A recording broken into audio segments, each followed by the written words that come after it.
صحیح مسلم حدیث نمبر 16۔ شراحیل بن یزید کہتے ہیں مجھے مسلم بن یسار نے بتایا کہ انہوں نے ابو ہریرہ رضی اللہ تعالیٰ عنہ کو یہ کہتے ہوئے کہ رسول اکرم صلی اللہ تعالیٰ علیہ وآلہ وسلم نے فرمایا، آخری زمانے میں ایسے دجال فریب کار کذاب ہوں گے جو تمہارے پاس ایسی احادیث لائیں گے جو تم نے نہ سنی ہوگی نہ تمہارے آباء و اجداد نے۔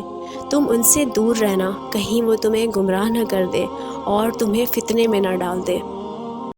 مزید اس احادیث کو ایکسپلین کرتے ہوئے سیدنا ابو ہریرہ سے روایت ہے کہ انہوں نے کہا رسول اکرم صلی اللہ تعالیٰ علیہ وآلہ وسلم نے فرمایا، آخر زمانے میں کچھ ایسے دھوکے باز، فریبی، جھوٹے لوگ پیدا ہوں گے جو تمہارے پاس ایسی حدیث لائیں گے اور بیان کریں گے کہ جن کو نہ کبھی تم نے سنا ہوگا اور نہ تمہارے باپوں نے سنا ہوگا، بس تم ایسے مکاروں اور دھوکے بازوں سے بچو اور ان کو اپنے پاس نہ آنے دو تاکہ وہ تم کو گمراہ نہ کر سکیں اور نہ تم کو فتنے میں ڈال سکے۔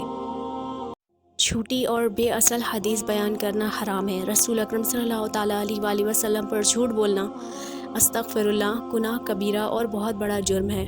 موجودہ دور میں بعض لوگ اپنی خطابت کو چمکانے کے لیے حدیث میں چینجز کرتے رہتے ہیں۔ بعض محدثین کی تحقیق سے یہ کہا گیا ہے کہ ایسا کرنے والے کی توبہ دنیا میں کبھی قبول نہیں ہوتی اور ایسے لوگ کذاب و دجال ہیں۔